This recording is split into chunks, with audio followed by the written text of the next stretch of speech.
a thing under here. Should have put all these boxes under the table. There's a thing right here. They know what he was saying, right? That's just oh yes, that's good. You need to charge it? You need to charge it? Do I need to charge it? Yeah, I mean, it needs a little battery. They got a thing right here. You got an outlet down there? Oh, yeah, let me get to that car immediately. Oh, okay. Wonderful. You can't go too far. You gotta click. I know. That's what I'm saying. Let me go, let me get my soda, let me pee, and then let me be ready for you, because I have to be ready.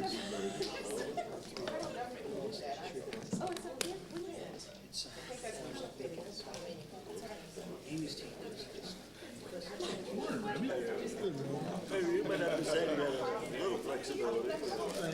There you go. Which is I know. Where was Rob? All right, Rob. Y'all had a good night last night? I did. I know we all did. Nancy couldn't make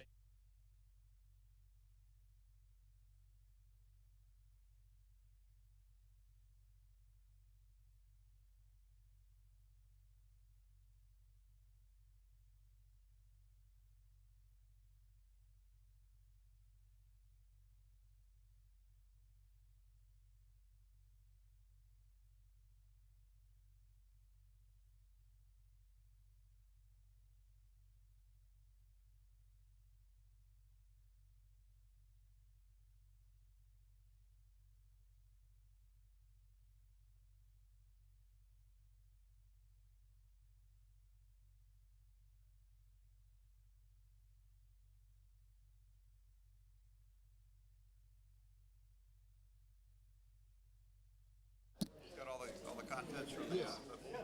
I hate online crap. Mine? How are you? Even it's Tuesday. Oh, you are? You represent? Yes. Bunch of good stuff? Bunch of stuff that I gonna stress. I know, but we need your support. Yes, I understand. I'm general comments. I'm not saying that you are late. No. The legislature has authority.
Matter of time.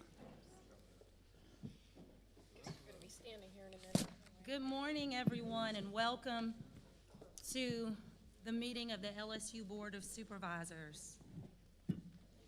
The meeting will now come to order. Ms. Marilyn, please call roll. Ms. Jones, Here. Mr. Woods, Yeah. Mr. Starnes, Present. Mr. Armenter, Here. Ms. Aronson, Here. Mr. Blossman, Here. Mr. Brown, Here. Mr. Damp, Mr. Mallett, Mr. Morris, Mr. Morrow, Ms. Shaw, Here. Mr. Temple, Ms. Werner, Here. Mr. Williams, Mr. Zuschlag. Mrs. Zuschlag. You're present. Madam Chair, you have a quorum. Here. Thank you, Ms. Marilyn. Today's invocation will be given by LSU Alexandria student Carson Dozot, a junior majoring in radiologic technology from Hesmer, Louisiana, followed by the pledge, which will be given by LSU Alexandria student Heather Guyon, a junior majoring in radiologic technology from Marksville, Louisiana. Please rise.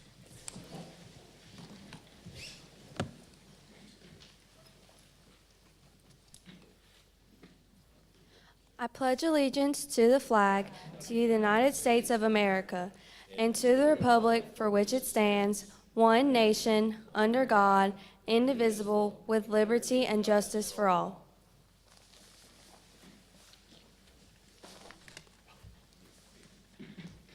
Let us bow our heads and pray. Dear Lord, thank you. We thank you for your intercession and simply for your presence.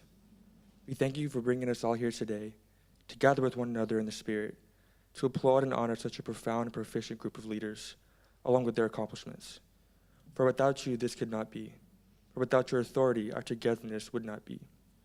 Your gifts and the gifts we possess are and always truly will be yours. We thank you for your knowledge, for our communication, and for the positions you're given to us oh so generously. We implore that you allow us to continue to serve before you, beneath you, beside you, and within you, Lord, to uphold your endless caregiving. We ask for continued safety for each of these members, safety from injury and safety in their hearts. May you rest your hands upon these honorable contributors to guard, protect, and watch over them and their loved ones. Today I ask that you bless their thoughts and oversee their announcements, to speak in unity about this highly achieving university. Allow each and every person here today, Father God, to flourish with your providings and to be ever mindful of your unmatched love and ability. You are our provider, and you are the reason for this well-deserved season. Lord, may you grant the means of allowing this university to prosper with the helping hands of such strong-minded individuals. Again, we cannot thank you enough, Father, for such a memorable opportunity, an opportunity to better the future and to better LSUA. May you repeatedly bless those who made and who are currently making today possible, that you hold them in the palm of your hand forever and always. We pray this prayer in your Son's mighty name, Jesus Christ. Amen. Amen. You may be seated.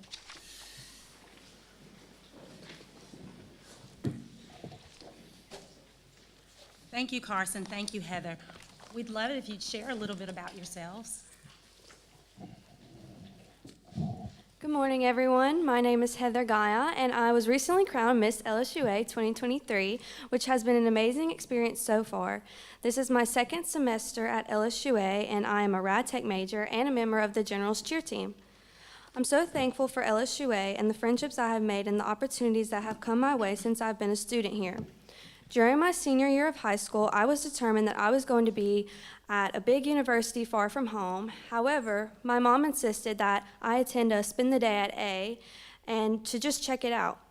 On that day, I heard and saw some things that helped me realize this was a real possibility, and after looking at various universities across the state, I ultimately chose to enroll here at LSUA. As Miss LSUA, I chose the topic of mental health and anxiety in college students to be an issue that I would focus on during the next year. This is a topic that is important to me because it has directly affected me and a couple of members of my family. We are fortunate that here at LSUA we have a counseling center that is available to any full-time student. Our students need to know that if they are struggling with anxiety, they do not have to go through it alone, and I look forward to being able to promote the services and helping to ensure that our students have access to the resources they need. Thank you to Dr. Carell and the Board of Supervisors and the faculty and staff for all you are doing to make sure that LSUA continues to offer the best experience possible for its students. I look forward to representing my university and spreading the word about the wonderful things happening here at LSUA. Thank you.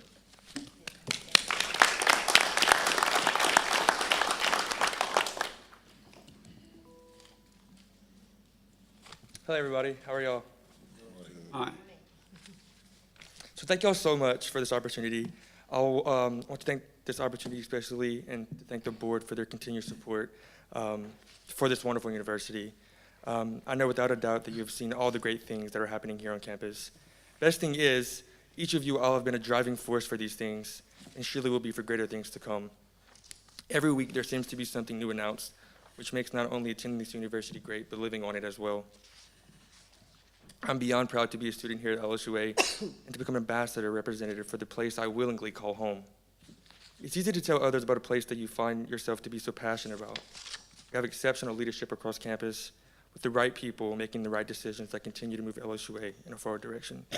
These past 2 years at LSU have been the best years of my life. Cliche, yeah, I know, but very, very much true. With each of your continued support, there are even better days ahead for this fast-growing and beloved university.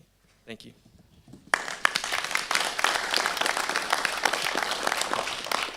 Thank you, Carson and Heather, so much for being here and spending time with us this morning. You are the reason we are here and the reason why we do what we do. So thank you so much. Madam Chair? Yes, sir. I'd like to thank you for scheduling a meeting here in Central Louisiana, the Board of Supervisors.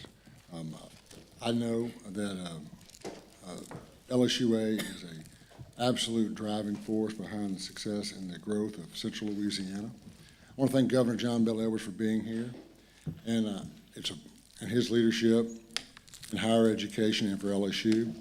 And it's a particular point of pride. The two students we heard from are from Avoyles Parish, a place that is near and dear to my heart. So thank you again for scheduling this meeting so we can meet here in Central Louisiana. Thank you, Supervisor Starnes. I appreciate that. Well, today we have a very special guest, our esteemed Governor John Bel Edwards, and we are so proud and blessed to have him in attendance today. And we just want to thank you, Governor, for being here and all that you've done to support and elevate higher education at Louisiana State University, but not just for us, but for higher ed across the state. So we really appreciate you. I don't think there's enough that we can say about what you've done for higher education. So if everybody would please join me in a round of applause.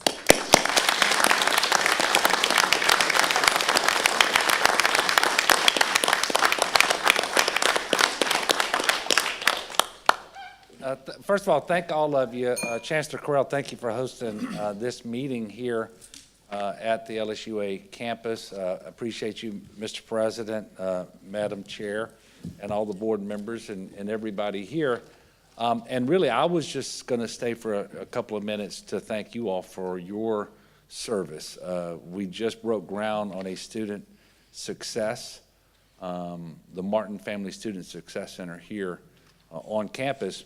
And it seems to me, and I know that this is what you all focus on all the time, if we're not committing about 99% of our efforts, our time, our resources to ensure student success, we are misguided.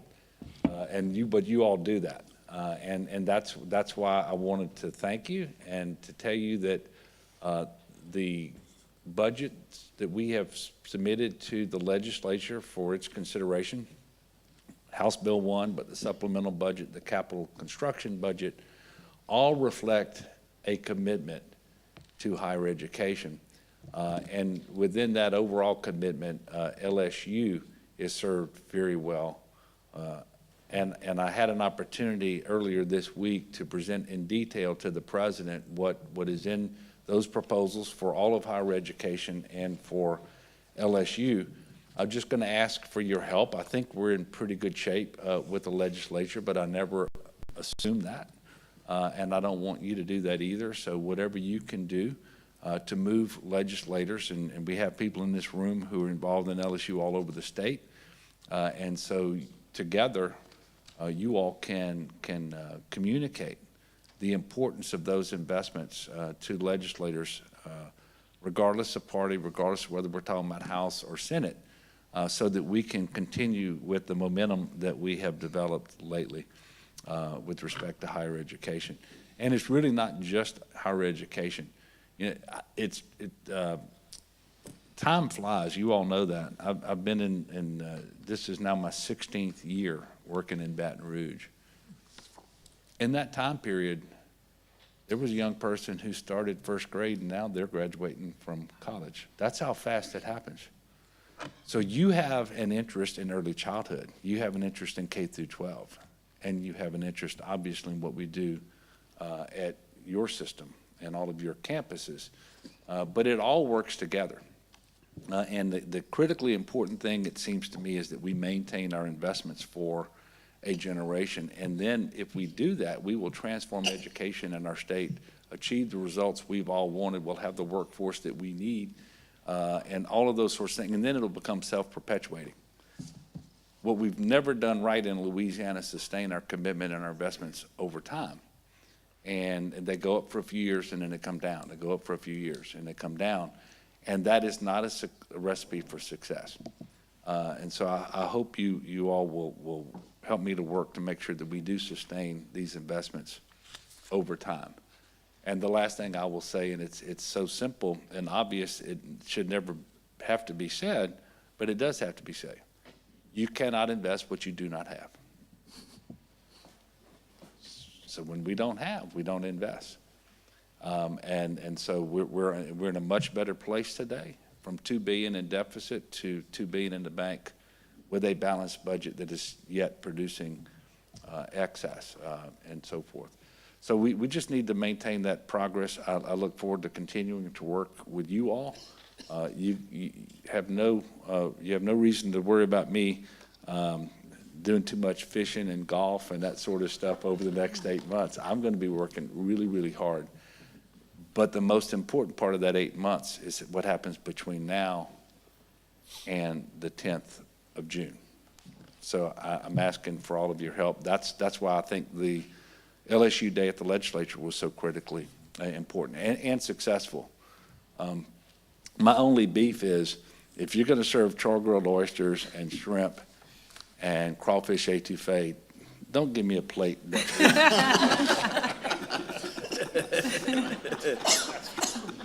It was really good. No, thank all of you. God bless, and go Tigers.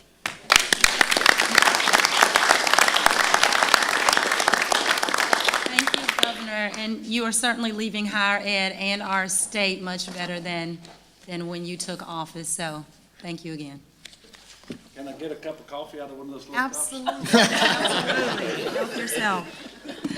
I know this is a bit out of order, Chancellor Carell, but is there anything you'd like to share with us regarding your students who spoke to us today?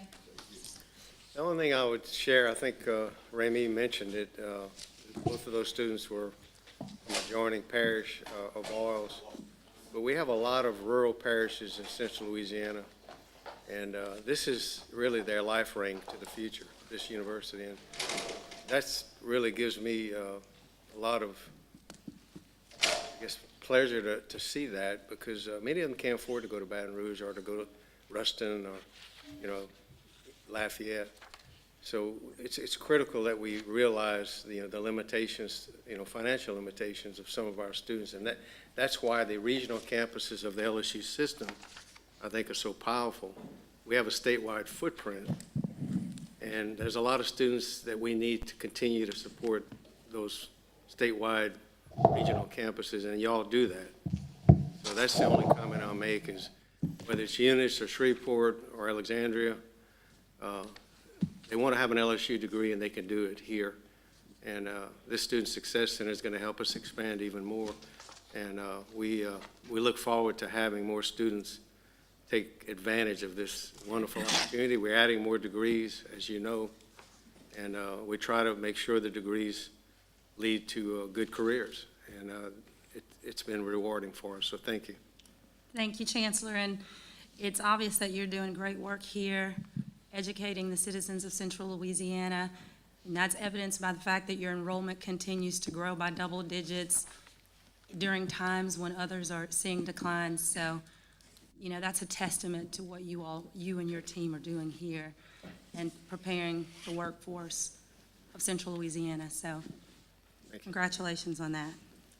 Ms. Marilyn, is anyone registered for public comment? No, ma'am. Thank you. Unless there is an objection, I move that we recess for committee meetings.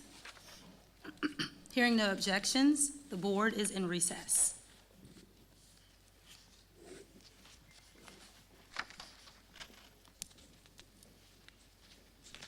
At this time, I'm going to appoint Supervisors Blossman and Zuslag.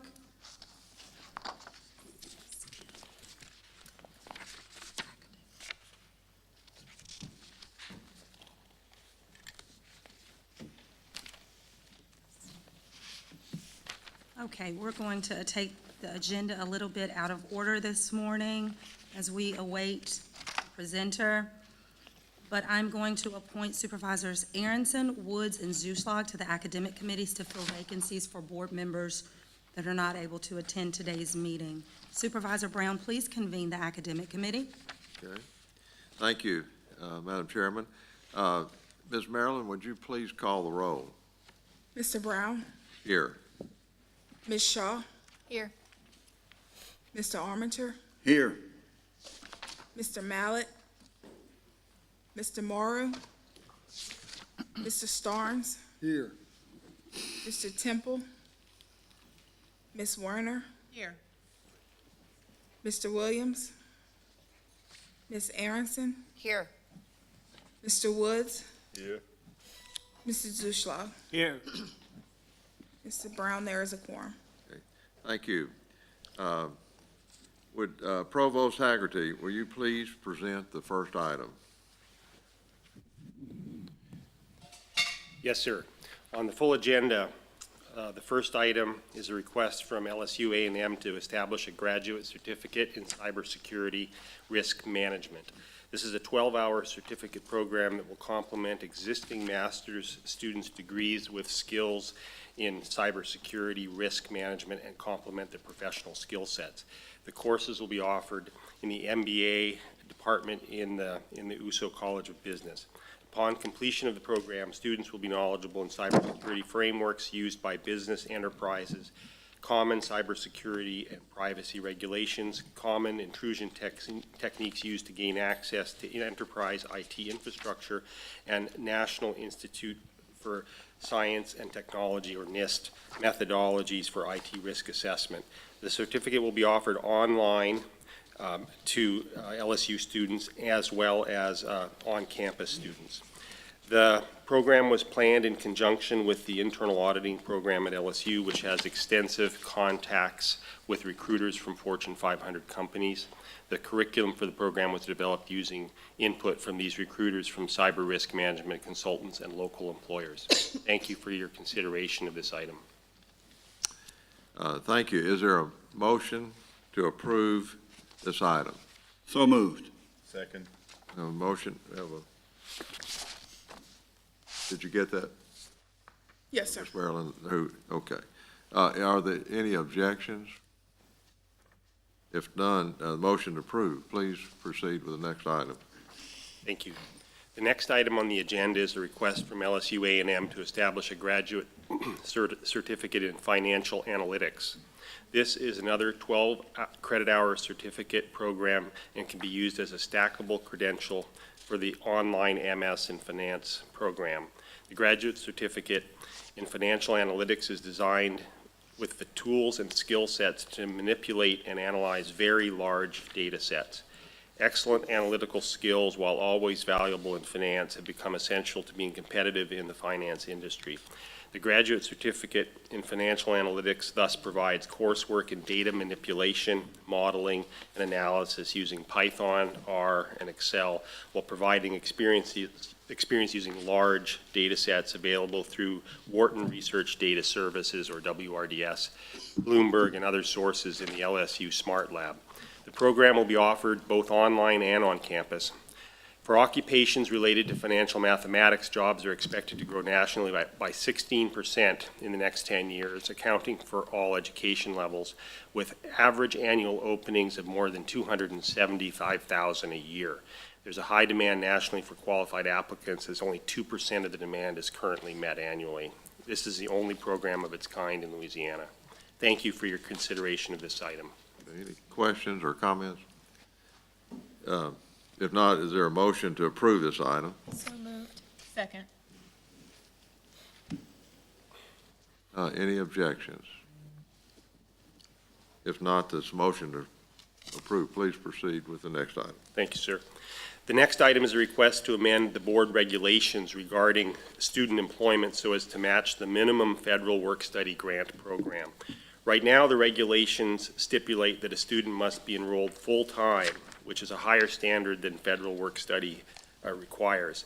The amendment would allow students that are enrolled half-time or more to continue working, which will allow more students to continue to earn wages and offset costs of attendance. Ultimately, this amendment would reconcile policy language in the Board of Supervisors regulations with procedural standards and ensure consistency. Should this revision be approved, the Office of Academic Affairs will update PM8, which is the definition of student for campus employment purposes, accordingly. Very good amendment or change. Any questions or comments? I have a comment on that, actually. Please. Please say thank you from me to whoever put forward this change, or if it was you directly, thank you. This primarily affects students who are entering into their last semester or entering into their last years of college, or are non-traditional students who have to be enrolled part-time in order to manage other obligations. And this is something that has come up from friends of mine to other students too. So I'm glad to see the change so that they're able to not only hold employment while managing their academics, but hold employment on campus. Because statistically, student employees see higher success rates in their academic career as well, versus those who work off campus. So thank you. Thank you. Thank you, Supervisor Shaw. It was my staff who noticed the inconsistency. Ryan Landry and Jane Cassidy, our Senior Vice Provost, who had seen that inconsistency and brought it forward. So thank you, Supervisor Shaw. I'm very glad. Thank you, Ms. Shaw. Are there any other questions or comments?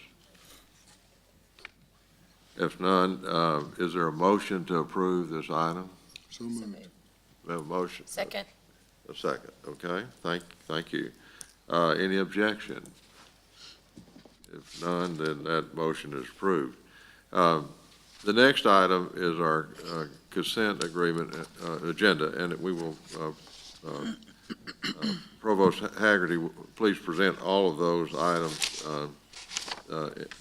We'll have one vote on the whole list of items. These are routine business items that include requests for establishing professorships, academic programs, scholarships, and room naming requests. Provost Haggerty, please proceed. Yes, sir. There are 10 items on the consent agenda for the board's consideration, and I'll give a brief description of each. First item. The first item is on the consent agenda is a request from LSU Health Sciences Center Shreveport to name 11 rooms in the Center for Medical Education building. The Center for Medical Education was made possible through an $85 million public-private partnership, and the LSU Health Shreveport wants to specifically thank the Caddo Parish Commission, the Shreveport City Council and Mayor, Kathy and Royal Martin, Sandy and George Bukowski, Francis and Bill Comagis, Campus Federal Credit Union, the Knoll Foundation, the family of the late Fred L. Phillips, Dr. Hugo and Nancy Cuellar, Metro Aviation, and Bobby Pugh for their generous contributions. Next is a request from LSU Agricultural Center for continued authorization of the Food Innovation Institute, which many of you have enjoyed time at. The Board of Regents granted 2-year conditional approval of the Institute in 2021, and now it is time to apply for a full 5-year approval. The Institute focuses on supporting the food industry, stimulating economic development and research related to food ingredients and packaging technology. Foodie is supported, as it's called, is supported by a combination of state funds, external funds, and self-generated funds. Revenue is projected to far exceed costs. Then we have a request from LSU A&M for the continued authorization of the Center for Turbine Innovation and Energy Research, called TIER, for another 5 years. The Turbine Innovation and Energy Research Center was initially approved by the Board of Regents in 2001. It's been continually reauthorized since then. Along with the request for renewal, the center would like to change its name to reflect the natural evolution of research interests in gas turbine technologies toward energy solutions and advanced fuels. If approved, the new name for the center will be the Center for Transformative Innovation in Energy Research. Next, there's a request from LSU Alexandria to offer their currently established BS in biology as a hybrid online program. Because the program involves lab components, it can't be held 100% online. The proposed hybrid model allows students to take the lab components at a nearby campus or come to LSUA for a week-long intensive lab camp. Next is a request from LSU Alexandria to offer their currently established BA in history 100% online. Next, we have a request from LSU Agricultural Center to augment the Louisiana Farm Bureau professorships in agricultural policy based on additional donations that have come in of $80,000 to each. After that, we have a request from LSU Health Sciences Shreveport to establish the Terry Connolly Davis PhD Endowed Professorship in Health Literacy, Health Communication, and Rural Health. The Health Sciences Foundation in Shreveport received a $100,000 donation from Dr. Davis' friends and colleagues after she retired in recognition of her dedicated support to LSU Health Sciences Center for more than 40 years. No Board of Regents matching funds are requested. Next, we have a request from LSU A&M to establish a Jill and Roger Jenkins Scholarship for Mike the Tiger's caregivers. LSU received a generous $120,000 gift to establish an endowed superior graduate student scholarship that will benefit full-time graduate students enrolled in the LSU School of Vet Medicine who are caretakers of Mike the Tiger. And yes, that's the end of it. We also have a request from LSU A&M to establish 3 endowed professorships. LSU received 3 donations of $80,000 each to establish, first, the Scott and Ruth Bergeron Professorship in Biological Engineering. It's actually it's the second of these with that name. The Calais and Woods College of Coast and Environment Dean's Professorship to be held by the Dean of the College of Coast and Environment, and the Dr. Bobby and Lori Kent Savoy Professorship in Mechanical and Industrial Engineering. Lastly, we have a request from the LSU Agricultural Center to establish the Albert E. and Karen W. Kirby Professorship in Agriculture, made possible by an $80,000 donation. Thank you for your consideration of these consent agenda items. Thank you, Provost Haggerty. I'd like to just comment that I had the opportunity to tour the medical education building in Shreveport with our facilities head, Tony Lombardo, and so it's nearing completion. I would look forward to us having a ribbon cutting there. And I'd like to comment that these all represent strong support from our alumni, from our LSU friends and family. So this is a wonderful report. Do we have any questions or comments on these agenda items? If not, we would entertain a motion to accept these consent agenda items. So moved. Second. A motion and a second. Did you get that, Mr. Merrill? Yes, sir. Thank you. Thank you. All in favor? Aye. And no objections. Those approved. Thank you very much. Now we will entertain a motion to adjourn our committee. So moved. Second. And all in favor? Aye. Any objection? None. So moved. Committee is adjourned. Madam Chair? Thank you, Supervisor Brown. At this time, I'd like to appoint Supervisors Blossman and Zuslog to the Research and Agricultural Extension Committee to fill vacancies for board members who are not in attendance today. Supervisor Werner, please convene the Research and Agricultural Extension Committee, please. Thank you, Madam Chair. Ms. Maryland, would you please call the roll? Ms. Werner, Here. Mr. Morrow, Mr. Armenter, Here. Mr. Brown, Here. Mr. Morris, Mr. Starnes, Here. Mr. Temple, Mr. Blossman, Here. Mrs. Zuschlag. Here. Madam Chair is a quorum. Thank you so much. It's my pleasure today to invite Dr. Fatima Rivas, Assistant Professor of Chemistry at LSU A&M, to present on the natural product derivatives against metabolic disorders. Dr. Rivas, please join us. We're so glad you're with us today.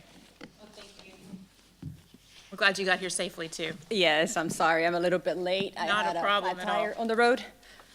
Next slide. Oh, before I go in, let me introduce myself briefly. I'm an assistant faculty in the Department of Chemistry at LSU, and today I am so happy to be here because I love to share my work, and I believe that just like many individuals here, you want the best for your kids, and you're hopeful that we're going to identify cures for the treatment of various diseases. And so I'm gonna show you what my lab is doing and how we do it, and we hope that you continue to support us, and of course, we're extremely grateful for all the support that we have received so far. And I'm gonna show you that we are making advancements, but definitely we need your support continuously. So what you're looking here on the first slide, it is several natural products that we have identified. So when we talk about natural products, if you go outside, especially in Louisiana, you see a lot of plantation, and there's a lot of plants and different types of life. So we're interested in the molecules that are specifically found in those plants. And so the various pictures that you have seen in the previous slide of different plants are specific plants that my lab is interested in here. And I'm just showing you two in this slide. On the first one is the structure of a compound that we can take in, and we can actually isolate that specific natural product, take it into a live cell, and see where it localizes. And so the image that you see on the right-hand side, it's looking at live cells, and we're looking where the compound is localized. And so the question is, what is this telling you? So this is actually telling you mechanism, how does the cell work? So we can actually take images, and that's why that's what you're looking at here. We're looking at something that we call reactive oxygen species, meaning that these are going to be specific radicals that are present in the cell, and we want to capture them, okay? And so we use specific molecules. So what I'm showing you here is what is the power of plants. So these natural products can give us these specific molecules. We can use them as tools. And so I'm going to tell you a few stories today, but this just highlights the beauty of natural products and the type of work that you can get out of it. In the second half of this slide, we are looking at another natural product that we have also isolated, but we were able to change the structure chemically. And so by making those changes, now we can regulate the induction of reactive oxygen species. So with one molecule, I can actually capture the location, where is the reactive oxygen species that is being produced in the cells, and in the other one, I can actually induce that specific reactive oxygen species. So the green that you see in both of those pictures, when you're looking at the cells, the blue is the nucleus, and the green is that reactive oxygen species, and the pink or red, it's the mitochondria. Next slide, please. And so my group has been interested being at the interface of basic science. And so what we do is we take these natural products and we chemically modify them. So the question is going to be, why would you want to do that?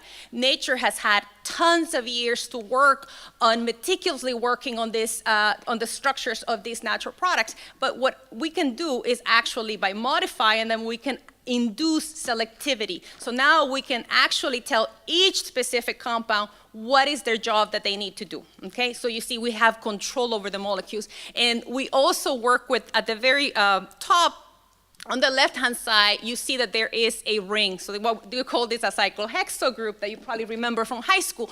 This specific structure is the core of the molecules that my lab works with. And my students are very interested in inducing different type of effects in the cells, but we need to modify these structures. And so we do what is called a unified chemical synthesis. We use one specific structure, which is that cyclohexyl ring, and we are able to develop complexity into the structures, and that's why you see that we have different routes. So the arrows mean that there's different routes or different strategies to get to a diverse group of molecules that we are going to utilize for specific purposes. Next slide, please.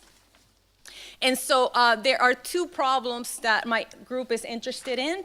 And the first one is metabolic health disorders, okay? So when we talk about metabolic disease, we also include cancer because we believe, my lab believes deeply, based on scientific evidence, that cancer is a metabolic disorder. Yes, there is a genetic component to it, but metabolism plays a very heavy role on it. So the first problem that I would like to highlight is looking at metabolism, okay? So close to 42% of the United States is suffering from some sort of metabolic disease. Primarily, they might be overweight. Now you're going to say, and I will tell you as an educator, there's nothing wrong with being a little bit overweight because you could be metabolically stable even if you have a few extra pounds. However, my concern is those individuals that do not are metabolically stable. Okay, and so those individuals are going to be more prone to heart disease, stroke, type 2 diabetes, and also other cancer subtypes. So on the right-hand side, we're looking at the United States, and you can see that Louisiana is in the orange range, which means that we have an increased percentage of individuals that unfortunately are suffering from all of these diseases, all these metabolic disorders. Okay, so that is a concern, and I think that as a state, we should prioritize that because it is affecting a lot of individuals in their state. Of course, you can see that it's a national problem, but it does have a heavy influence in our state. Now, the second problem that I'm going to highlight, and I'm going to show you some of the evidence and some of the problems how we have been addressing these problems, is looking at cancer. So again, looking at the national map, the darker blue is higher incidence, and so 20% or 1 out of 5 individuals is going to suffer of cancer in their lifetime.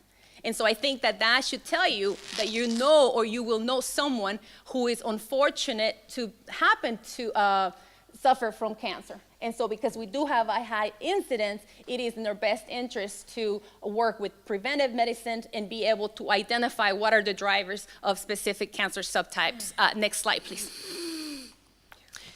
So I'm going to tell you, as I said, 2 stories. So the first story is looking at metabolic syndrome, and my lab uses fat tissue or adipose tissue as the model system. So what you're looking here is at the first model, the first figure in this slide is a fibroblast. That's how a normal cell looks like. When these fibroblasts or stem cells decide to commit, they become a pre-adipocyte that is also shown in the cartoon. And what you can see is that the cell starts to stretch out, but it's still a healthy cell. And then it becomes an adipocyte. Fat cells are extremely important because they are keeping us with that energy when we don't have it readily available. It's going to be present. Okay, so once you have an adipocyte, that's great, and this is the normal pace of our physiology as humans. However, the problem that we have with diets, poor diets and exercise combined with some genetics, we suffer from something that is called adipocyte hyperplasia and adipocyte hypertrophy. What that means is that this normal, healthy adipocyte is going to continuously divide, and that is unhealthy. Okay, so that is an unhealthy tissue, and that's why you see that adipocyte now has become 3 cells. We don't want that. The other aspect with this adipocyte is that it's going to suffer from hypertrophy. So you can see that it's going to stretch out and it's going to become very large, okay? So once it becomes large, unfortunately, the fat, or so that yellow spot that you see inside the cell, that is the fat. It will do something that is called spill over. So you're going to have some of that fat spill over from the tissue. And that's what's going to create insulin insensitivity. And now we're going to have high stress on the individual, and there's going to be a lot of dysfunction in the tissue. And so these are the specific problems that my laboratory is interested in addressing. Next slide, please. And so one of the problems, the main objective of my group is to identify natural products that are going to treat this specific type of tissue. So I am talking about the unhealthy tissue, okay? So it is great if the patient is going to reduce in weight. So we do want to have that, but the primary objective is for us to remove the stress and remove that hypertrophy and hyperplasia that we see in these patients. So one of our molecules of interest is called choletoic acid. This is a synthetic endeavor. I'm sure that you might remember this from college. So when we do a total synthesis, we take an approach where we're going to use very simple structures that are commercially available and that we can get in large quantities, and we're going to use that structure and modify it until it becomes the natural product. So what you see here, this is what is called a retrosynthetic analysis. Basically, we're taking our molecule of target and we're saying how we're going to break it apart. What are the functional groups that this specific molecule needs in order to become that natural product? And so there's three components that I want to emphasize in this slide, is that we need to make sure that this is scalable, meaning that we need to be able to scale this up, because this is not an academic exercise. We want to advance these compounds for in vivo testing, and so it needs to be scalable. It needs to be in large quantities, and we also need to have a platform that allows us to not just develop that natural product, but also derivatives of that natural product. As you might be aware, natural products, we cannot patent that.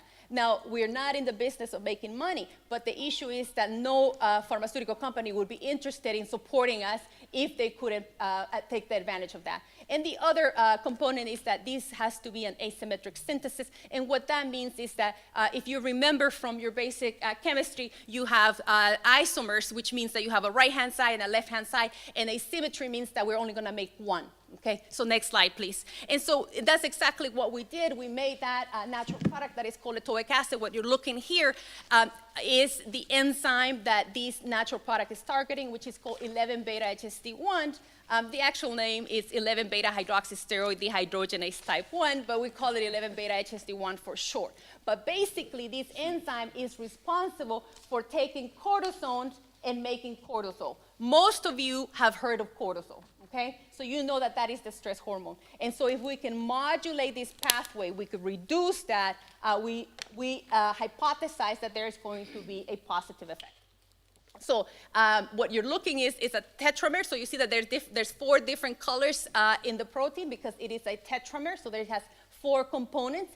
And when we add our natural product that we have synthesized, we get this complex structure what is bound to the protein. And I have a movie in the next slide, please, that you're going to be able to see exactly how the compound that we synthesize binds to the target. And so we can see that this is the catalytic site, meaning that that's the important part of the protein. And you can see that this in yellow is the natural product that we have synthesized. It binds tightly to the target. So this is a great compound for this specific enzyme because it's binding as the native ligand.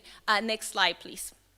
And so the question that you have is like, okay, so you did the synthesis, you were able to get a crystal structure of the protein with the compound. What does that mean? Okay, and so here is where we actually tested in cells. So on the top slide, what you're looking at is these are human visceral fat cells, okay? And what you're looking on panel A is the normal cells when they have not differentiated yet. On B is when they have differentiated. So the more red spots that you have, the more fat that is accumulated in the cells. And so when we treat it with the compound, that's panel C, you actually see the differential, okay? So there's a difference between panel B and panel C. And that is the difference that we see. The compound is not toxic. is tolerable. And so that we can actually see that there is promise there, because now we can actually potentially treat these sick tissue, okay? And on the lower panels, what we have is we also do live cells. So the images on the top, they're already, the cells are already dead, so they're fixed tissue. On the bottom, those cells are alive. And so we call this fluorescent microscopy. And so the red is the mitochondria, and it's the tissue, it's the organelles that are within the cell, and so they're dyed red. And then what you see with green, that means that that is the fat. So those are lipids that have accumulated, and they make vacuoles, and that's why you see those circles. Those are the fat. So on the very top, so what you're looking at is just a normal adipocyte that has differentiated, and you see the accumulation of fat. On the lower panels, what you see is the same, but now we have added our compound. And so you can see the difference in the size of the lipid droplets. And so again, we are seeing an enhancement in the reduction of these lipid droplets. And as I said before, what is really bad for the patient is to have large droplets that are going to spill over, okay? Next slide, please. And so the other problem, briefly, that I was going to talk about was also targeting cancer. As I said, my laboratory is interested in looking at specific cancers that we don't have treatment for. One of them is triple-negative breast cancer. And so triple-negative breast cancer is one of the most aggressive cancer subtypes, very prevalent in the United States, especially for women, although men can also get breast cancer, but there's less incidence to that. But what I'm showing you here is that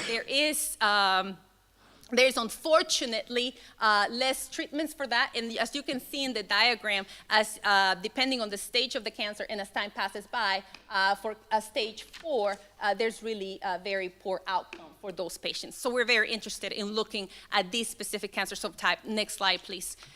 And so what we found was that there was a natural product that is called ergosterol peroxide, and is shown here. It has a steroidal core, and we were able to isolate it, but unfortunately, we could not isolate this in bulk. And so what my lab did was we said, well, we can synthesize it from commercially available starting materials, and we use ergosterol. That's another natural product, but we were able to generate this natural product in gram scale. In fact, we were able to generate 40 grams of this material. And so once we did that, now we could develop derivatives. Next slide, please. And what I'm showing you here is that once we were able to make derivatives, now we could actually add tags. And what that means is that we're adding tags that are fluorescent. So we are actually putting like a little light bulb on top of this molecule, and then the molecule is going in, and then we're watching the molecule as it's going inside the cell in live cells, so that we can see where is this compound localizing, okay? So this diagram, what is showing you in green, that is the compound, the ergosterol peroxide, the one that is fluorescent probe that we have synthesized.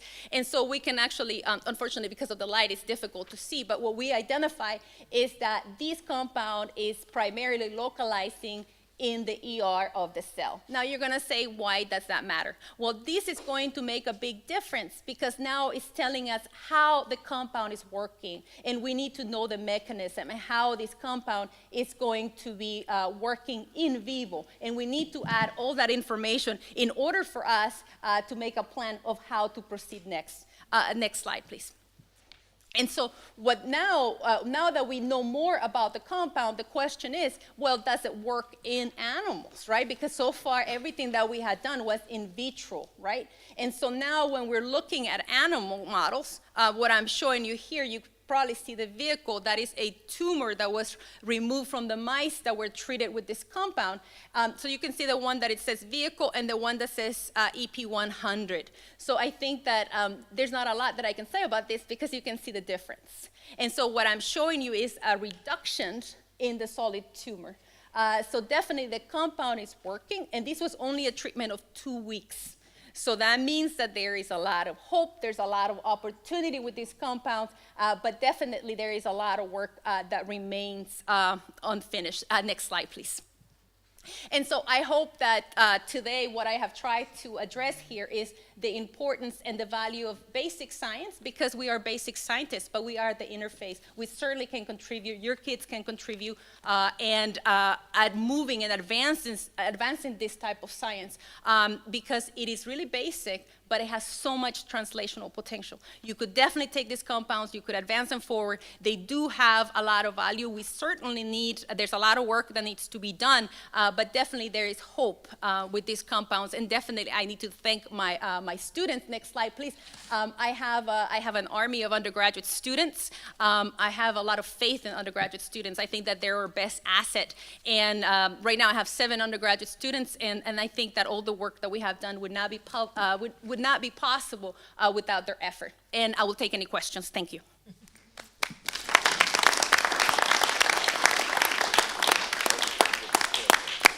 Dr. Rivas, thank you so much. I was not a chemistry student ever, and I have learned so much, and I'm just inspired by the work you're doing, the work your students are doing, and that you've brought to us today. I am blown away at the progress we're making, and I see our medical group over here looking at each other, because I know everyone works together and collaborates, and this all folds into one of our goals in Louisiana, which is to fight chronic disease and make a healthier state. So I'll open the floor to any comments or questions from the board. I have a question for Dr. Rivas. Could we go to the 4th slide, the one with the American map?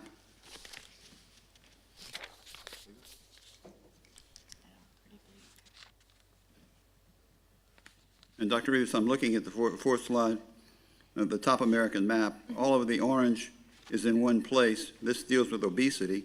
That's right. Are we to reflect from that all of the fat people live in one place? Well, I mean, so this is from the CDC, and one of the hypotheses that they have is diet and lack of exercise. I mean, that's actually stated on the website, and that's what they believe is responsible for this. But it's just a distribution. So this is about 42%. So you do have a very large increase in those areas.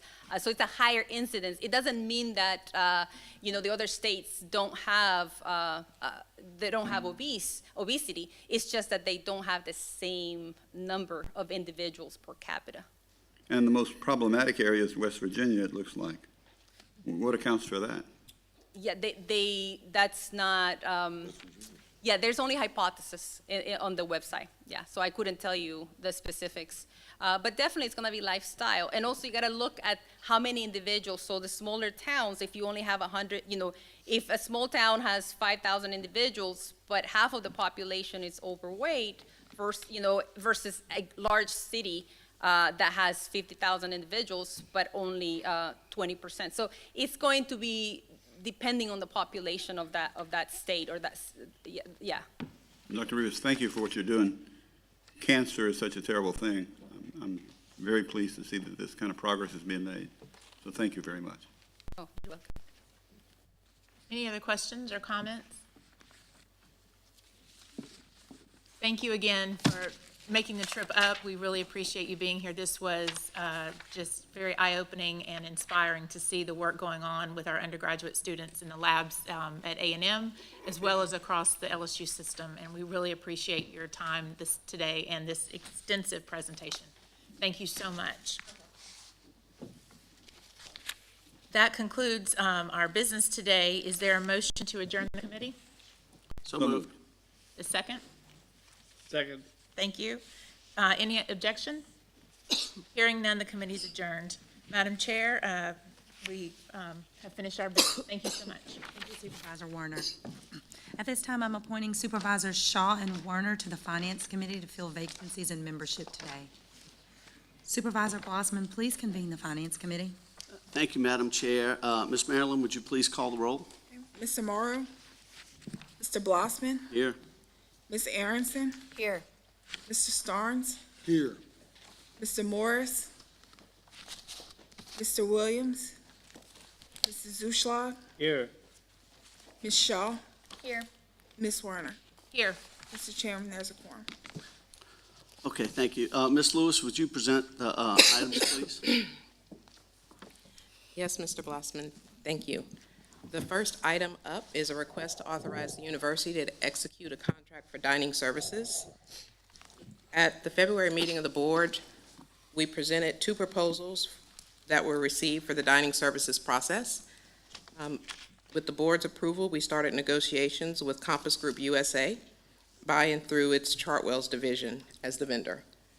For the last 2 months, my staff, as well as the Office of General Counsel, have worked diligently with Chartwell's to craft an agreement for dining services that will be in place effective July 1, 2023 with the board's approval. That agreement includes things that we talked about before, investments in the, next slide, please, I'm sorry. That agreement includes significant capital investments over the next 10 years for both the A&M campus, the Alexandria campus, and the Eunice campus. When I was here previously, the Alexandria campus was very excited about their new burger joint, the 318, that is open and providing great food. I've not had a burger there because yesterday there were crawfish and, we couldn't pass on the crawfish. But all the schools are excited. They've been involved in this negotiation process, and we've also had the insight of our very own student board member, Ms. Lizzie Shaw, who's been actively engaged in this process since we started it back in April of 2022. So with the new investments, we'll see new locations coming on campus. All the campuses will see refreshes and renovations to their existing facilities. You will see a new renovation to the faculty club on the main campus that will have top-level dining. You will see student engagement and employment. We have commitments for the employment of 8 students in positions that we approve. We also have commitments to have the College of Business operate their own coffee shop so that they will be in the business of starting a business, truly, hands-on experience for them. We have the commitment to utilizing historically underutilized businesses and partnerships with those businesses. We've included key performance indicators or KPIs with risk payments so that if there is a failure on Chartwell's part to meet certain things that we think are important, that they will have risk payments to make. There will be athletics dining enhancements. And as far as the meal plans themselves, we will now have a meal plan that has unlimited meals. Previously, we had meal plans that were 19 meals per week, 12 meals per week. There will now be unlimited meals per week on the new meal plan, and we'll have meal exchanges so that students can use their meal in another location on campus, so any of the retail establishments. The value of that meal exchange is $8.50 per meal, and it allows a student to eat lunch in the Union as opposed to going back to a dining hall. We also have flat pricing for the academic year that's coming up, so there will be no increase in rates to our students for this new plan. There is a commission to each campus based on the meal plan, and as I previously mentioned, the $8.50 value per meal is 1 swipe per day. It includes the locations in the Union. Now, this $8.50 does not include Chick-fil-A or Panda Express. We simply cannot accommodate that many students. There's already a line at Chick-fil-A and Panda Express. If we made this the option, no one would ever get to eat because they'd stand in line the entire time. But we are working on the possibility of additional Chick-fil-A locations on campus or something similar to what we put in place for football season when Chick-fil-A has a pop-up location on the other side of campus closer to the engineering school. So we know that Chick-fil-A is popular and that students want it. As previously mentioned, there will be renovations. So the 459 dining hall will undergo significant renovations. You see that there will be a WOW wingery in the 459 so students can get their wing fix. And you'll see modernization and updates. You'll also see significant renovations to the 5 dining hall. It's going to become the 5 social. And you see that there will be an outdoor terrace or patio added so that students have more of a social engagement feel when they're at the 5. The 5 is also the current location of the new Popeyes. I may or may not have eaten several pieces of chicken from there. There will also be a new location in the Greenhouse District to provide our students with other meal options. That location is anticipated to have a standalone coffee shop as well as other meal options for retail. As previously mentioned, we are prioritizing bringing the Taste of Louisiana to the campus, so we're going local. We already have local suppliers, Capital City Produce, New Orleans Fish House, Baton Rouge Shrimp Company, and Coastal Plains Meat Company. We will also have a new partnership with the iconic Dookie Chase brand. They will be showcasing Louisiana cuisine on our campus and providing the opportunity for our students to really experience true Louisiana cuisine. The total investment for the new Capitol is $37.5 million on our campus, and then the other campuses included. I will take any questions that committee members may have. Any questions? Not a question, but a comment. It sounds as though extensive work was done to come to this conclusion. I know Lizzie has shared the student perspective with us many times and has talked to us extensively about her participation in this entire process. I know that you and your team have engaged greatly in this process as well. You've traveled to see how it actually works across the country. So thank you for all the hard work that you put into this. Lizzie, thank you to you as well. Thank you, Madam Chair, and I have to thank Mr. DeQueer because he has worked tirelessly for the last 2 months on negotiating this contract along with my staff. So I appreciate the work of the General Counsel's office. Well, I have a few questions if no one else does. You know, I questioned this from the beginning that I think it's well known when a company can give $42 million back on a contract, that maybe there's a little fat in the contract. And the more I look, the more fat I see. And I know you guys worked hard for months on the contract. You traveled around and went to different universities that had both competitors' contracts. And y'all determined that Chartwell and the board last month said you guys go negotiate your best deal with them to go forward with another 10-year deal with a 10-year option. Chartwell has had this contract for over 20 years. It may be 25 years. They proposed when Dan Lazell was here to pay LSU money not to bid it. I got a problem with that. I think there's room for a decrease in the fees we charge the freshmen. These are what I call ratepayers. And as you know, I'm a regulatory guy. I came from the regulatory world and the Public Service Commission. And we have forced ratepayers that are paying $19 million extra per year for this food contract. I would not have any problems at all if it was a voluntary program. I asked for how many swipes were actually, how many meals were actually eaten. It took 3 weeks to get the information. And whatever the reason is, whether Chartwell's didn't give it, we didn't get it, but it took quite a long time, which should be a one phone call. They know the information. They have it readily available because you got to swipe to see it on how many people eat what meals. And I went through and did this really basic math because I flunked 1021 math 3 times at LSU.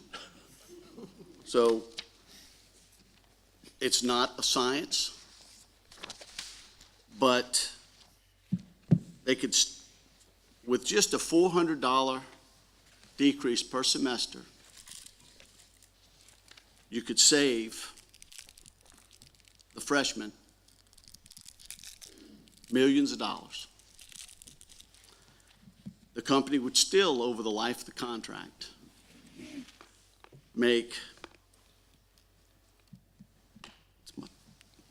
Now look, I know this is just food costs because they pay the labor, food costs, but when you only have meals 11,000, this is the fall data. I guess they're assuming for the spring. But the fall swipes for breakfast are $11.26. For lunch, there's $24.04. For dinner, there's $26.50. There's 6,600 freshmen, and they all pay roughly, the highest amount is $2,400 a semester. Some pay a little less. There's 72 weeks. Now, give or take, I'm not the mathematician, but I asked for time to look at this and to work and help with the negotiations. And I talked a few times to Kimberly and to Winston. There's a better deal for LSU in this. Clearly, there's a better deal.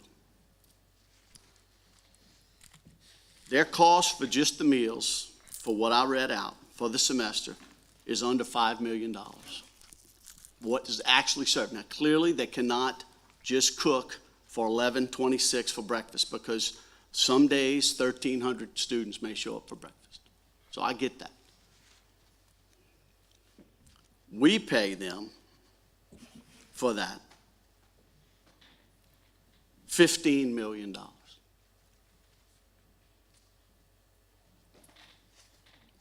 This contract should not be approved today. We should go back to them, rerun the numbers, or someone from them ought to explain to me how I'm so off on this calculation. Clearly, it's not this number. But this bigger number warrants time to ask some more questions and get a better deal for LSU. I know Remy and I talked when we got on the board together. There were some deals cut, contracts laid out on projects that are bad for LSU. And we committed while we were here that we would do everything we could not to get into a bad deal for LSU. Okay? This deal could be better. Is it bad today? Without some questions answered? I think it's a bad deal. There's only 10 members here today. I think the whole board ought to be here to vote on a contract that is a $300 million contract with an extra 10 years, so potentially a $600 million deal. We have 10 members here.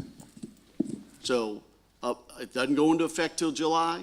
If it's all set, Chartwells ought not have any trouble explaining to me why I'm so off. And so I asked for a month before we approve it to ask some questions and let the full board be here to vote. Mr. Chairman? I'm sorry, Larry. No, go ahead. I'm done. So, don't the students have a choice, or do they have a choice to buy into a meal plan or not? So the freshmen that live on campus are required to buy a meal plan? They are. But other students are free to buy the meal plan if they choose. Just the freshmen.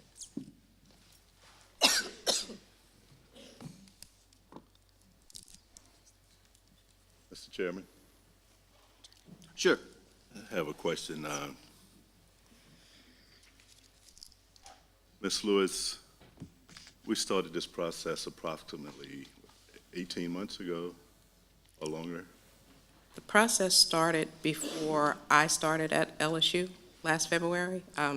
The solicitation for offers went out April 6th of 2022. Okay.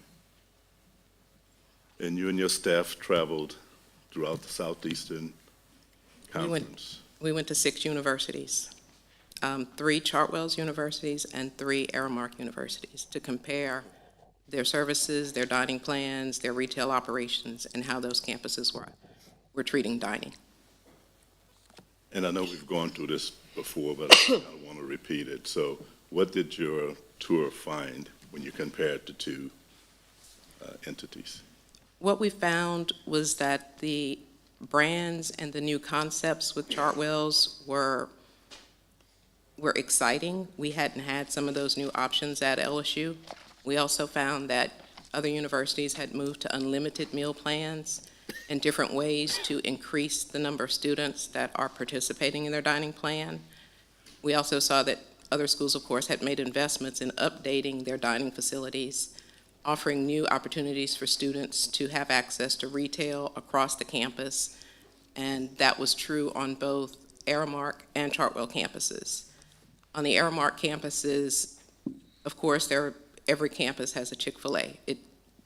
It's apparently the meal of this generation.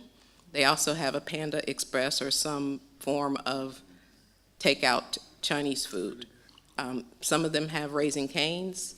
We have a Raising Cane's that's right off campus, but those are the popular brands. There's a pizza concept, but what we found was that with our existing partnership with Chartwell's and what we saw at the other campuses that are Chartwell's campuses, including Texas A&M and the University of Alabama and the University of Arkansas and the University of Houston, that Chartwell's had done some new things that we thought would be great with our type of local cuisine, that we could really elevate Louisiana cuisine and make the dining experience at LSU even better.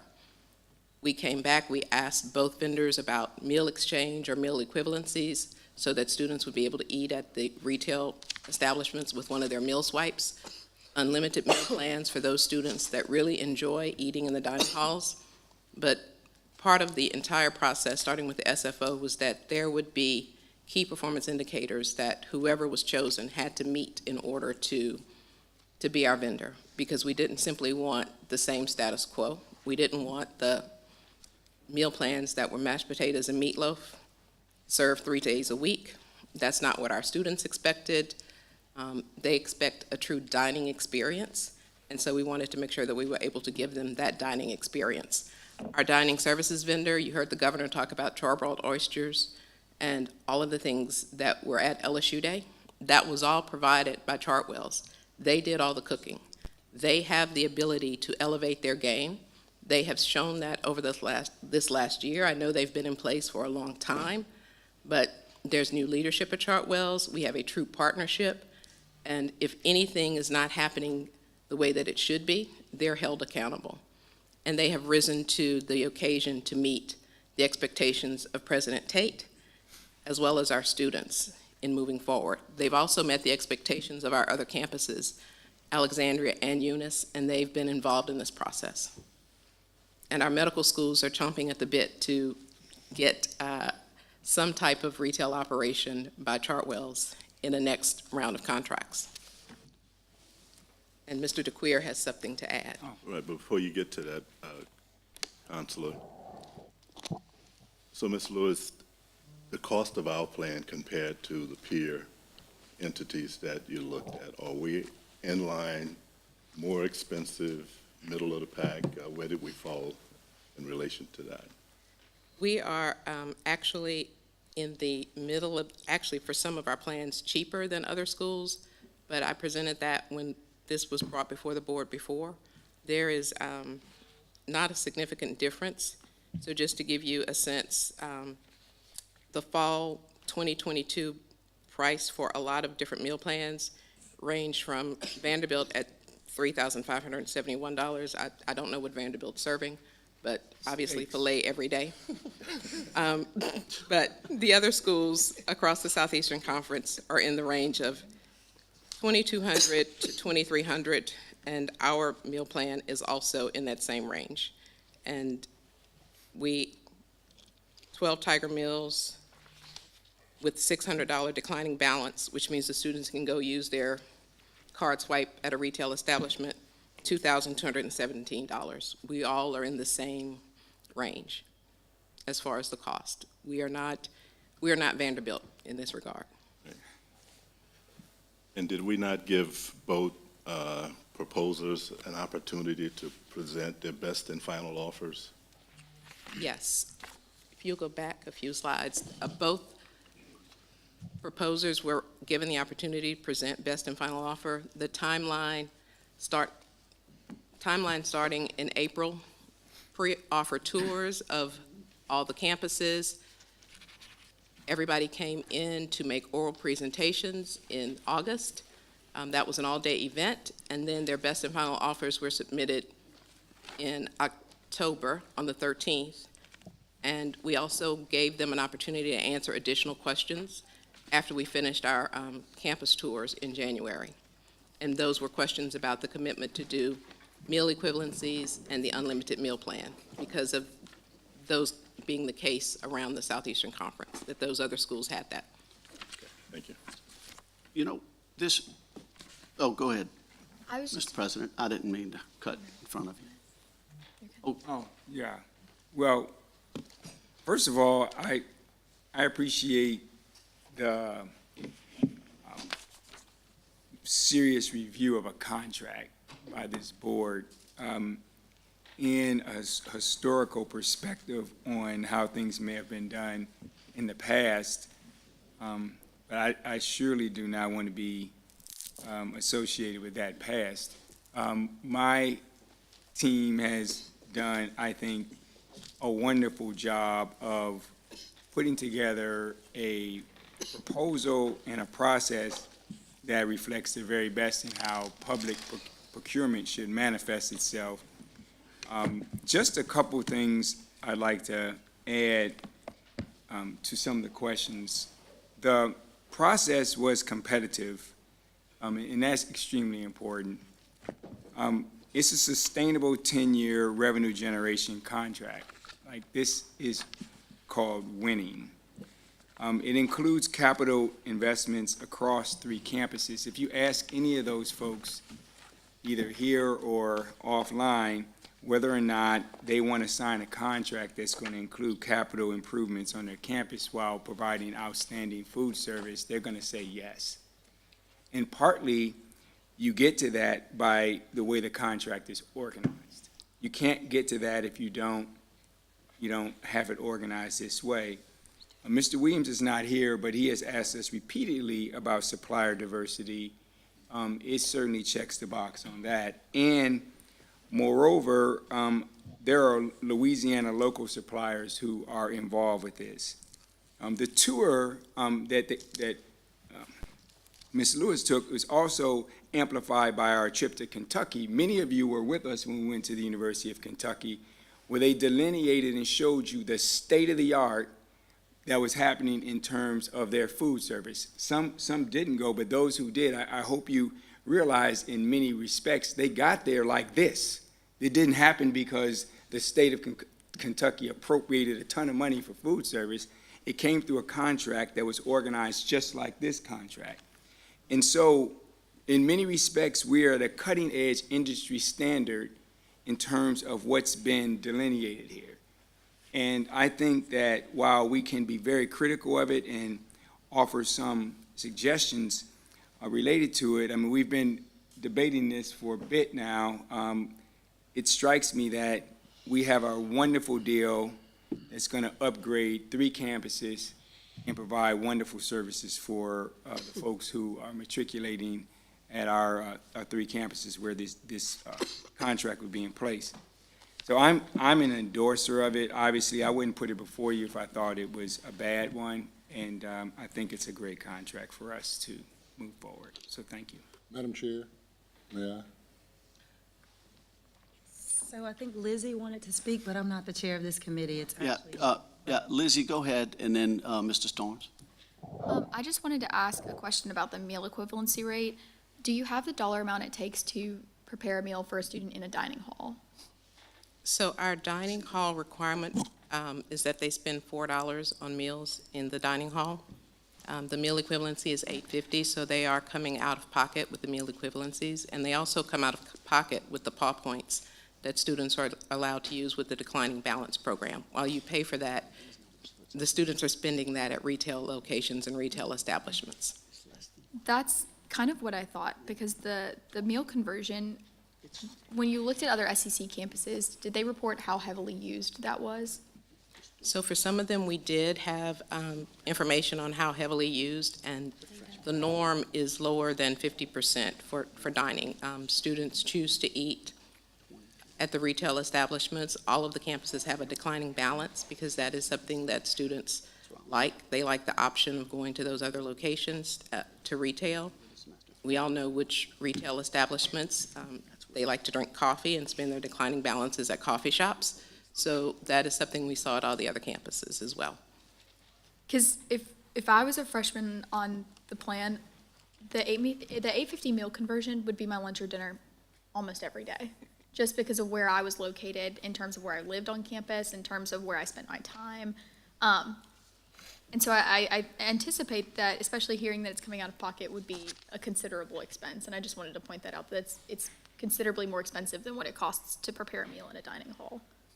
That is correct, and that was one of the sources of our negotiations, and I think the initial offer for a meal plan equivalency was not satisfactory, and so we moved up to $8.50 with me going to all of the retail establishments and choosing what I would eat on the menu and making sure that there was sufficient revenue for the students to be able to use those meal equivalencies.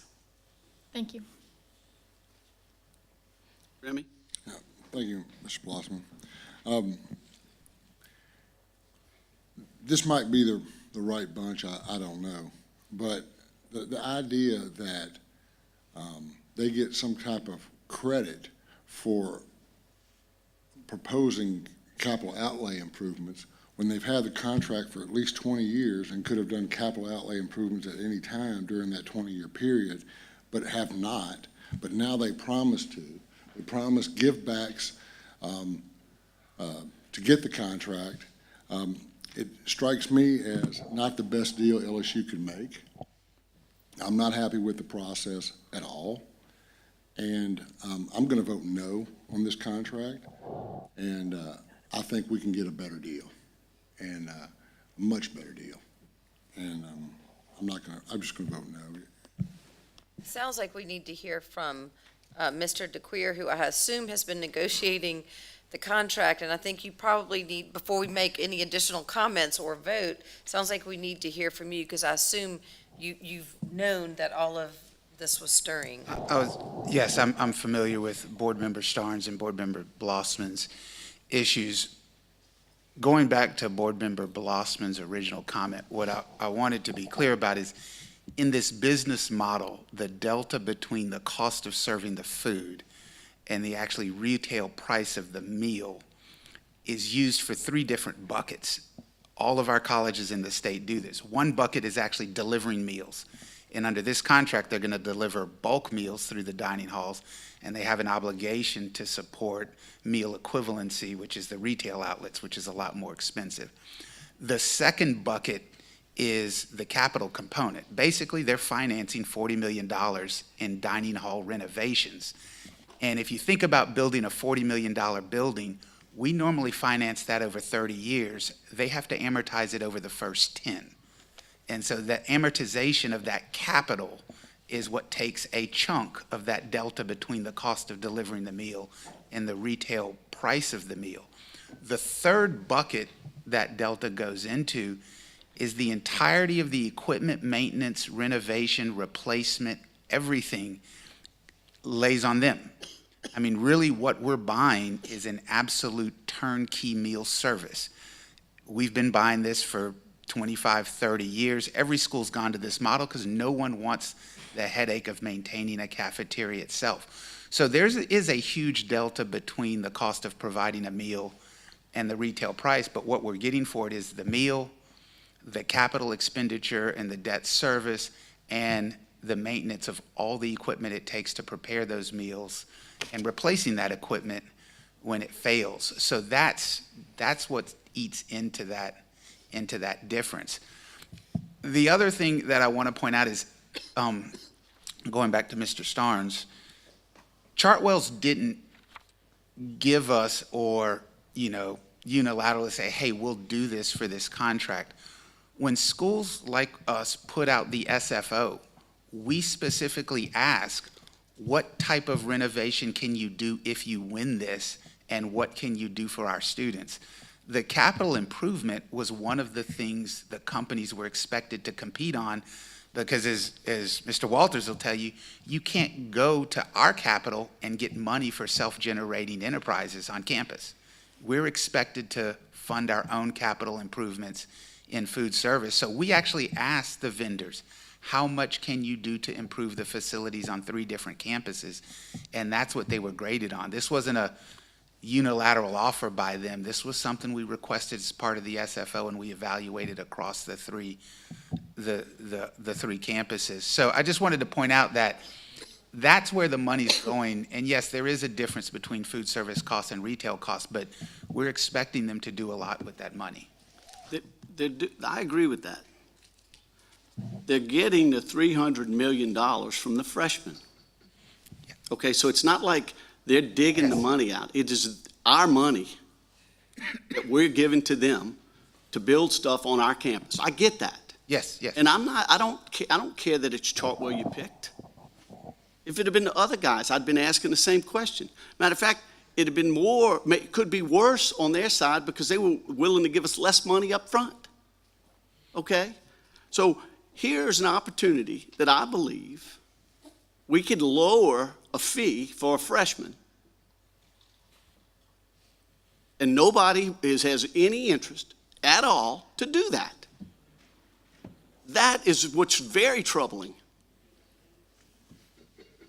For 1 month to answer some questions, to lower a fee, how difficult would it be if today I was asking, you know, I really want to increase fees on the freshmen, $200 a semester. You know what would happen? We've increased fees here on freshmen and everyone. When I first got on the board, Jimmy Woods reminded me the first year I was, okay, King Alexander asked us for a fee increase. I don't remember how much it was. I voted for it, but I told him it better be enough. I don't like raising fees. Don't come next year, because if I'm going to get punched in the nose on a fee, I want to get punched once, not twice. And I forgot that because the next year, King came to us and said, oh, we need an increase in the fee. Thank goodness Jimmy's got a better memory than me. He said, Jay, remember, you don't want to get punched in the nose twice. I said that exactly. And so guess what? The fee increase idea went away. Now here we are, maybe have a chance to lower a fee. Novel idea, lower a fee for a freshman. And I get nobody wants to agree to give a month to see if we can lower some fees. That is a problem. Jay, So I'll call for a vote if we're ready. Could I ask, Mr. Chair, could I ask a question? Sure. I'm going to digress a little bit, but what are our anticipated rates for meal plans? And now the new unlimited meal plan, do y'all, I'm kind of throwing this out of the blue, but do y'all have that information? And how much do we anticipate that cost to increase, let's say, over the next 4 years? One of the big negotiating issues is we did not allow a rate increase for 23-24. And when I say that was a big issue, for all of us who eat in restaurants, food costs have been escalating, and we would not allow a cost increase. So they're going to go 24 months without a cost increase in the meal service plan this year and next year. Under the contract following that year, they have to give us a cost proposal in December based on the federal, I forget the agency, but the agency that produces the Consumer Price Index for food away from home. They're allowed to take that in consideration and give us a cost proposal. We have to review it and approve it by the end of January for the following year. So there's actually a standard cost reevaluation process annually. But there's no fixed cost, which is another negotiating point we fought over. Some of our peers with Chartwells have fixed annual cost increases based on CPI, and we wouldn't agree to that. Thank you. And we have established, we know what those meal plans are, and the unlimited meal plan is $2,475, whereas the 19 meals a week is $2,413. And just to give you a little bit of history on the rate increases that we've had, so for going back to 2014-15 academic year, there was no meal plan or retail rate increase allowed. In 2015, it was a 1.7% increase. I'm sorry, 2015-16, 1.7, 2016-17 was a whole 6% increase. Then in 2017-18, no increase. 19 was 2%, 1920 was 3%. So we've stayed in the 2 to 3% range on meal plan increases that were approved, and there was no increase for this year as well as for next year.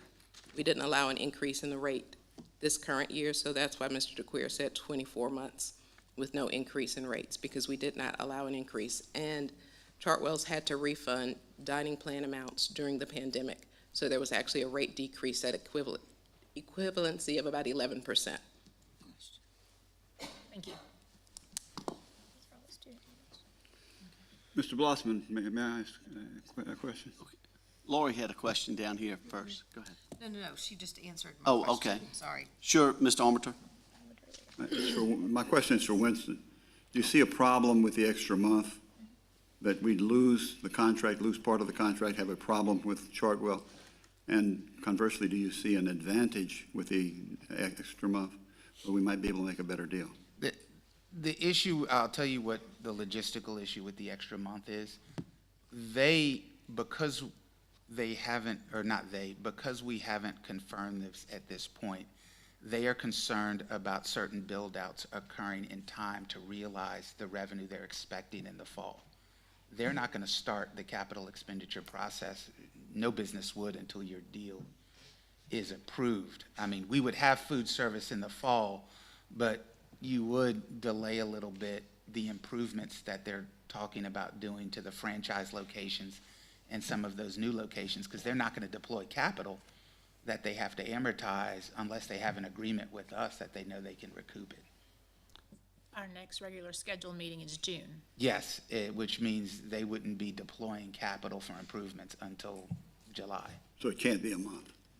And the start date is supposed to be July 1st, right? Yeah, we could delay it, but it would probably alter some of the commission payments. And if it goes into the fall, then our students are, You- their you- student experience is affected with. Well, you're not going to really want to do cafeteria or any dining service renovations while the facilities are being used. So they had some heartburn about even as of now. So, I know that's not very clear. We would have food service, but a lot of the stuff you see in the slides would be pushed back 30 or 60 days because we're not meeting until June. So Winston, what is the worst-case scenario if we don't pass it today?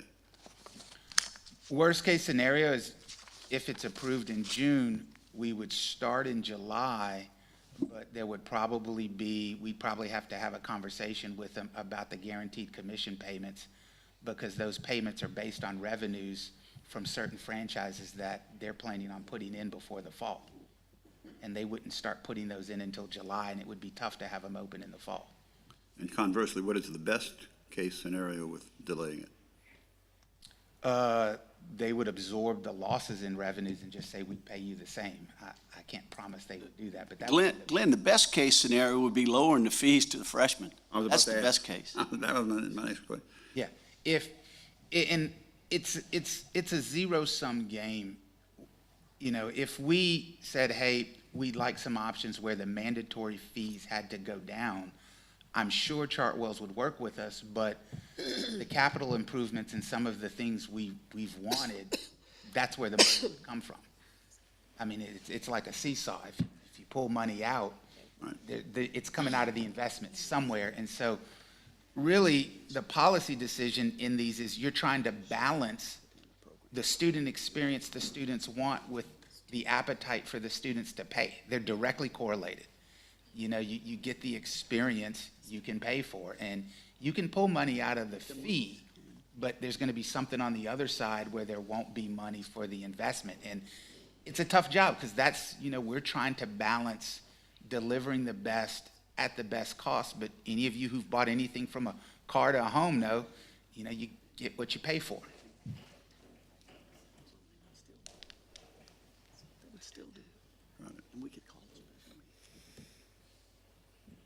So there's a little poker being played here. Well, poker, I consider it more balancing. I mean, it's more balancing, Do you want a Ford? Do you want a Lexus? Do you want a Mercedes-Benz? Do you want a Bentley?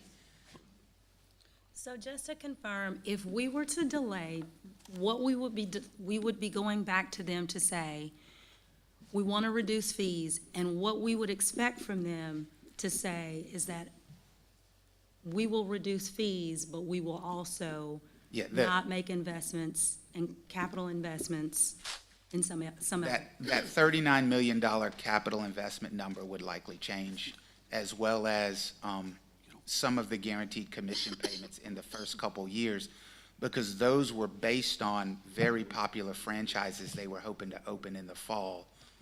And if you don't start until July building them out, getting them open by the time students arrive is tough.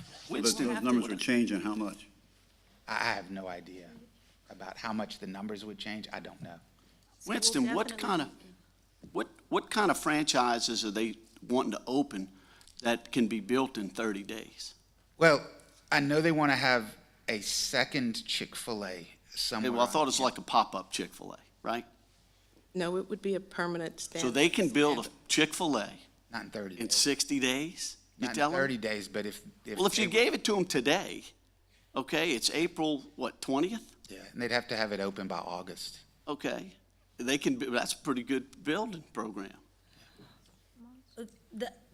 That's a good point, Supervisor Blossman, but the bottom line is if we go back to them and say we want to reduce fees, we also reduce. Well, maybe. We also will have to give up. Maybe. You might have to give up, but you might say, hey, this is a $300 million contract, and maybe it's only, you instead of making $100 million, you're only going to make 85. All right? Maybe they eat it. Maybe they don't. This is not a contract that we're in control. We're paying these people. We're paying them our money to them, and they're giving our money back. And they're building some things for us with our money. Okay, it's not like they're putting their money in the program. They're putting our money in our school for our kids. My last question for Winston is, will this, delaying it, would it create a domino effect on what you have already negotiated in the contract? Does that change what the deals you have made on all the other parts? When you say the other parts, if you're talking about the other campuses, everything. No, I'm talking about just what, because obviously you've been negotiating, 25 different things on the contract. Yes. Does one thing that we change in delaying, which you said is the construction part of it, and also asking for a reduction in the fees for our students, does that create a domino effect on all the other parts of the contract that you have negotiated? Are you having to go back to square one? It would affect the components that involved a financial return to the university, which would be the capital contribution, the mandatory commission payments, and there's some other small buckets where, as Mr. Blossman said, they're returning money to us. All those payments were calculated on, a start date, which would probably push back. So I'm doing some very basic math over here, and I should know some of these answers that Ms. Shaw is helping me with because I pay a fee bill as well, as a parent of a sophomore. But I'm looking at the lowest option because every freshman has to buy at least a $2,217 meal plan, and then you can choose the options to go up, which includes the $600 swipes at the retail locations that we currently have. So, those of us who have college-age kids or have recently had college-age kids or young adults out on their own know they love to eat out. They love their coffee shops, as has been noted. And I'm looking at the affordability of this, and I agree, Mr. Blossman, on the attempt to lower fees on our students, absolutely, and Supervisor Starnes as well. But this, when I'm looking at this, and I look at the credit card bill that sometimes rolls in from my daughter, this looks extremely affordable. We've held the rate for 2 years. We have been in good faith negotiations.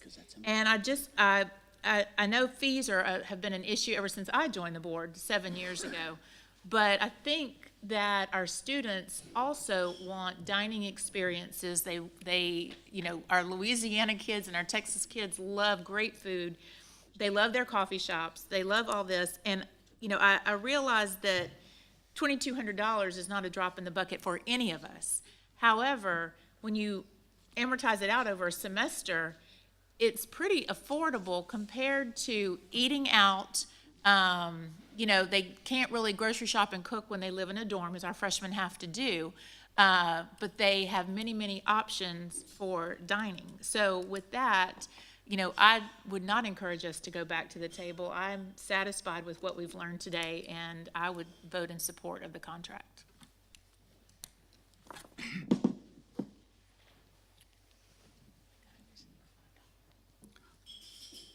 Any other discussion? All right, well, look, I'll make a motion that we wait to our next meeting. I know it's in June, but clearly, the chairman could call a meeting just to vote on this item sometime in May. It's 6 members not show today. I guess if 7 wouldn't have shown, we wouldn't be voting on this anyway. And then what will we do? So, I'll make a motion, we wait till our next meeting or specially called meeting in 3 weeks. A second. Now, Counselor, we're inside the committee structure still, Yes. right? So a sitting member of that committee has to respond to the chairman? Yes. I second the motion. So there's a motion to postpone and a second on the floor. Call for a vote?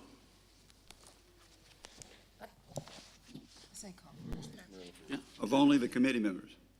Yes, it would be just the committee members. Just the committee members, yes. Roll call, Mr. Morrow, Mr. Blossman, Yes.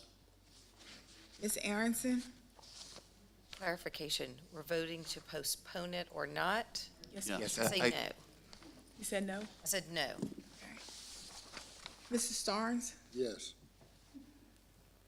Mr. Morris, Mr. Williams, Mr. Zuschlag, No. Ms. Shaw, No. Ms. Werner. No. There are 2 yeas, 4 nays. All right, motion fails. Do I hear another motion? I move that we vote to approve the contract as presented. I second.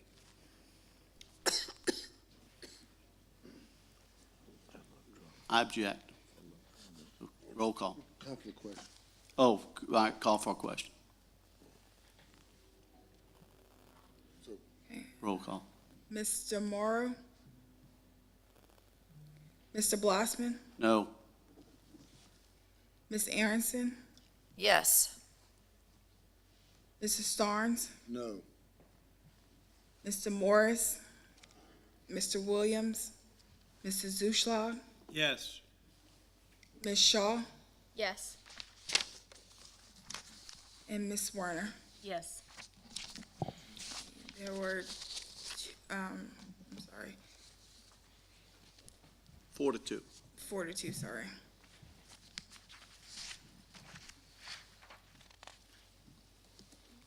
Okay, next item.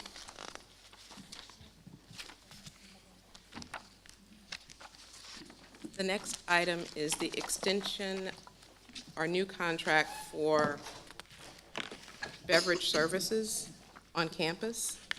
We are seeking to renew a sponsorship agreement with Coca-Cola Bottling Company for a contract term beginning July 1, 2022 through June 30th of 2032. Coca-Cola has exclusive beverage rights at LSU, and they would continue, and they also have an exclusive beverage sponsorship with LSU Athletics. All Coke products are served on campus, and this contract includes both LSU A&M, LSU S, LSU A, and LSU E. This is a revenue-generating contract for the university, and the new rate plan is included with the resolution. This is a 10-year term, and we have negotiated increased rates from Coca-Cola, as well as Playfly negotiated an increased sponsorship agreement with Coca-Cola over the 10-year term. increased sponsorships for scholarships, campus ambassadors, as well as equipment upgrades are included, and additional marketing and student employment or student internship opportunities with the company. And as mentioned, this is all campuses, and you will see increased activity with athletics, summer camp support, as well as the Powerade trainer program. Are there any questions? I move to approve the contract. It's been a motion to approve. Is there a second? Second. There's a second. Any opposition? Motion carries. Next item. The next item is an affiliation agreement with Stevenson Technologies Corporation. Stevenson Technologies is a 501c nonprofit corporation that is wholly owned by LSU. It was established in 2016 to basically serve as a contracting liaison with federal government contracts and federal government grants. Right now, they have solutions they're working on with the U.S. Department of Defense, the Department of Homeland Security, other assets in the intelligence community, and their work is focused on cyber research and development, engineering support, cyber operations, as well as intelligence, surveillance, and reconnaissance. The previous CEO of the company did not think that there should be an affiliation agreement with the university. We've disagreed with the idea that there should not be an affiliation agreement. We have a new CEO of the company, a new board of directors, and this affiliation agreement has been negotiated by the General Counsel's Office for board approval. I move we approve the contract. Second. It's been moved and seconded. Any opposition? Hearing none, motion carries. Okay, I think that's all for the committee today. Do I hear a motion to adjourn the Finance Committee? So moved. Is there a second? Second. It's been moved and seconded that we adjourned. Any opposition? Hearing none, we officially adjourn. Thank you. Thank Madam you, Chair. Supervisor Blossman. At this time, we're going to take a very brief recess for lunch. Let's try to be back here at about 12:35. Thank you.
Oh,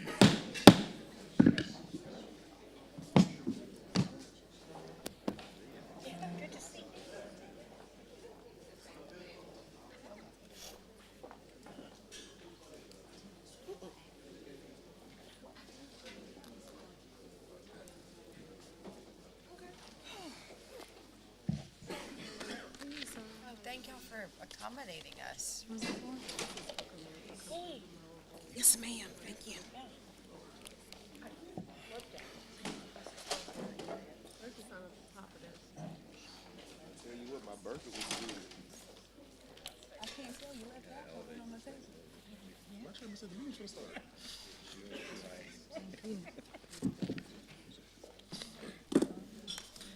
Thank you all for scarfing down your lunches. At this time, we're going to reconvene committee meetings. But unfortunately, we have lost a quorum of the board. We're going to reconvene the committees and accept the reports from the faculty and staff senates. So at this time, I'm appointing Supervisors Armenter and Starnes to the Property and Facilities Committees to fill vacancies for board members that are not in attendance today. Supervisor Aronson, please convene the Property and Facilities Committee. All right, thank you, Madam Chair. Ms. Marilyn, welcome back, and please call the roll. Ms. Aronson? Here. Ms. Werner? Here. Mr. Danf? Mr. Mallett? Ms. Shaw? Here. Mr. Woods? Here. Mrs. Zuschlag? Here. Mr. Armenter? Here. Mrs. Starnes? Here. Madam Chair is a quorum. Wonderful. Thank you. We have 3 items on the agenda today. Ms. Lewis, would you please present the first one for us? Yes, Madam Chair. The first item is a lease with the National Hansen's Disease Program for space within the vet school at the Baton Rouge campus. The space that they're leasing, they've had under lease for the last 30 years. This is a new 9-year extension of that lease. The Hansen's Disease Program researches, of course, Hansen's disease, and it's required that the bacteria that causes the disease actually grow in animal subjects.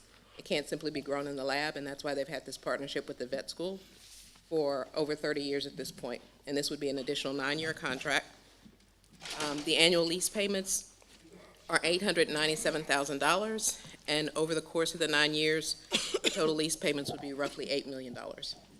The vet school is required to ensure that the HVAC system is sufficient to support the research, and this would authorize the president or his designee to execute the new lease. It is a standard lease that the U.S. Department requires for leasing space. It's been reviewed by the General Counsel's office. All right, thank you for making that clear. Are there any questions from the committee? Is there a motion to approve the item? So moved. Second. Second, thank you. All in favor? Aye. Aye. Any objection? Hearing none, the motion is approved. Thank you. Would you please present the next item? The second item is a lease with the Episcopal Diocese of Louisiana. This would be for a new 99-year lease for the St. Albans Chapel that sits at the corner of Dalrymple and Highland. The original 99-year lease was signed in October of 1928. While this is a little early, because that lease will not expire until 2027, the diocese approached us about going on and renewing the lease. This would continue their partnership with LSU that has been in place for almost 99 years at this point. Madam Chair, at the appropriate time, I'd like to move for the adoption of that lease, approval of that lease. All right. Anyone have a question? All right, thank you. We have a motion on the floor. Second, please. Second. All in favor? Aye. Any opposition? The motion passes. Thank you. The last item, please. The last item is approval for the LSU Health Science Center New Orleans to construct a new data center. The new center would be constructed while the old center is continuing to operate. This will decrease the interruptions that would result from a new data center coming online. The authorization is to proceed outside of the capital outlay process. There's statutory authority for that to happen if you're using self-generated or some other fund, some other source of funds besides state general fund, and you have approval of the Board of Regents, and the Joint Legislative Committee on the Budget, as well as the Division of Administration. So with that approval, they can proceed with this project outside of the capital outlay process. And it is a project that will be less than $5 million. That is a statutory cap on proceeding in that manner. And it's been recommended by Facility Services at the main campus. All right, are there any questions? Is there a motion to approve the item? So moved. Second? Second. All in favor? Aye. Aye. Any objection? The motion is approved. I believe now it is time to adjourn the committee. So moved. So moved. Do I have a second, please? Second. Any objection? Committee is adjourned. Thank you. Thank you, Supervisor Aronson. At this time, I ask that Supervisor Zuslog convene the Athletics Committee. Thank you, Madam Chair. Ms. Marilyn, will you please call the roll? Mr. Temple, Mr. Zuschlag, Here? Ms. Aronson, Here. Mr. Blossman, Mr. Danf, Mr. Morrow, Ms. Werner, Here. Mr. Williams, Mr. Woods, Here. Mr. Armenter, Here. Ms. Shaw, Here. Mrs. Starnes. Here. Mr. Chairman, as a quorum. Okay, we have one item on the Athletic Committee today for our consideration. I'd like to recognize Lori Williams, Deputy Director for the Athletic Department, on leadership and strategy. Good afternoon. Good afternoon. We have for your consideration today 2 employment contracts. The first that I will discuss is for offensive line coach Brad Davis. The Baton Rouge native is has been a member of the LSU staff since the summer of 2021. He served as our interim head coach during the Texas Bowl in the fall of 2021. He coached 2 true freshman tackles to freshman All-American honors in 2022, and the offensive line allowed our quarterback, Jaden Daniels, to set a school record for rushing touchdowns and to lead the nation in rushing yards by a quarterback. We are looking to extend his original 3-year contract for 1 additional year, which will set to expire with the amendment in January of 2025. The supplemental compensation for Coach Davis will be $470,000 for the 4th year, and the base salary and car allowance will remain the same. Next up is defensive coordinator and linebackers coach Matt House. He joined the staff in January of 2022 from the Kansas City Chiefs on the tail of their Super Bowl win in 2019. His initial contract was also for 3 years, which was set to expire in March of 25. With the 1-year extension, it will expire in January of 2026. His supplemental income compensation will be $1.7 million for the 4th year, and the base salary and car allowance will remain unchanged for him as well. We have no further considerations at this time. Mr. Chairman, at this time, I'd like to move that we adopt make a motion that we adopt the recommendation of the Athletic Department to extend both contracts. You have a second? Second. Second, Mr. Williams. All in favor? Aye. Motion carries. Is there a motion to adjourn the committee? So moved. Second. Madam Chair, you can take back over. Thank you, Supervisor Zuslog. At this time, I'd ask that the faculty and staff advisors present their reports.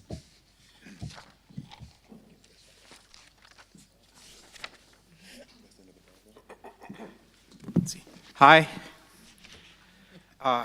I'm Christoph Stumpf. I'm the Vice Chair of the Conference of Faculty Advisors, standing in for our Chair, Sanjay Kamboj, today. I will give you my report in two parts. The first is reports from campuses. The second one are a few general remarks that I would like to do. First, LSU A&M. So the Office of Academic Affairs provided a $10,000 annual stipend and course release for the Faculty Senate President. This is the first in LSU A&M's history. The faculty leadership participated in a meeting with Senator Cathy about Senate Bill 174 that he's sponsoring surrounding annual faculty review and mechanisms by which tenure can be revoked. The faculty appreciate the support of the President and the Board of Supervisors in their support of tenure.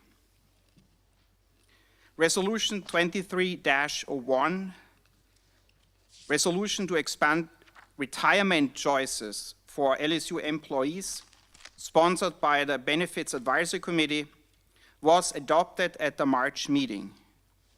The resolution calls on the administrative leadership to pursue legislation to address the inequities between the ORP and the TRSL, different retirement systems, by allowing employees a fair and affordable option of revoking their election into ORP to participate in the TRSL.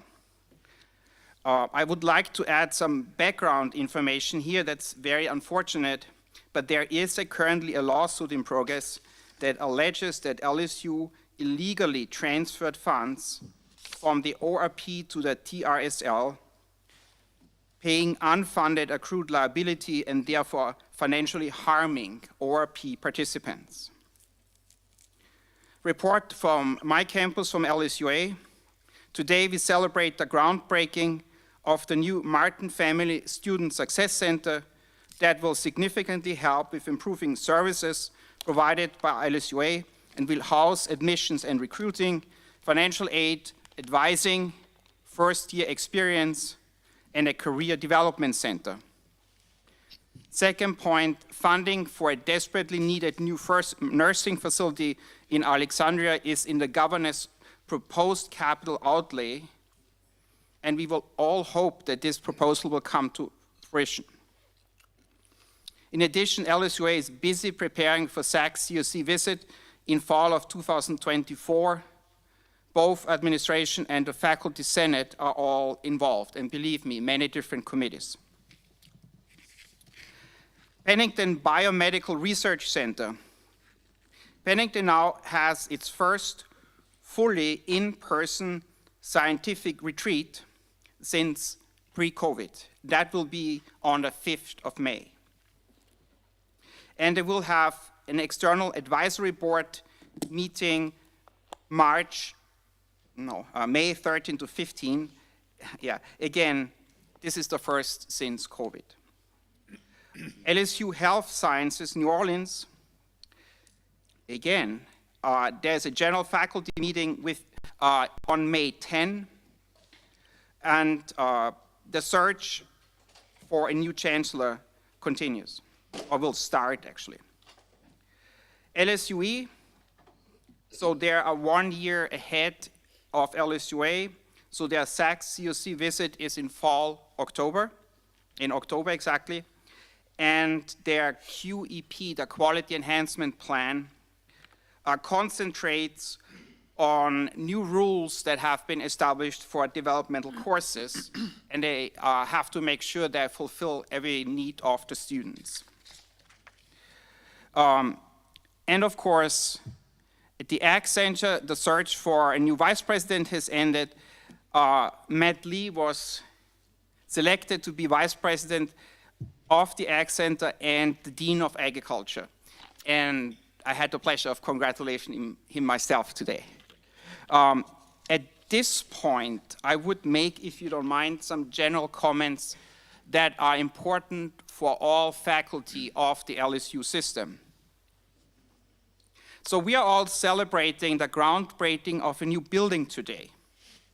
and we are still celebrating the success of a variety of sports teams in the LSU system. But just think about LSU system without sports and without new buildings. We are then reduced to the basics of a university. And we will see that our buildings in disrepair from Shreveport to Baton Rouge, not enough staff and professors to perform all of our duties, and some of the lowest salaries in the nation. Why is that? Unfortunately, it stems from a missing support from the state, and this may not change anytime soon. One solution has been proposed and is in action, the zero-based budgeting process, where each unit has to justify its costs. Funds that are determined superfluous are moved to units that have demonstrated success and need the money to grow. And I'm not criticizing the budget process, but what I'm saying is that at a small university, there are no pockets of free superfluous money. Most of LSUA's expenditures go into salaries, and these are significantly lower than those of our peer institution. Louisiana is the only state in the nation that does not allow its boards this privilege to have tuition and fee authority. In all other states, tuition and fee authority is granted because funding wouldn't work otherwise. I can guarantee you it's a big problem here because we don't have tuition and fee authority. I understand you're not the legislative body. You can't make those decisions, but I'm asking for help and support for and fight for tuition and fee authority. Other points, the debate about tenure has started again, and I know we have the full support of the president here. Just let me say a few words about this. The US is the envy of the world because of its tenure system. Really, that's the case, because of the tenure system. Not only does it allow for free expression and research, but it puts tremendous pressures on professors to perform. Only those are chosen to obtain tenure who will go well beyond what would be expected from a normal worker. We all, I can guarantee you, constantly work overtime despite having families because that's who we are.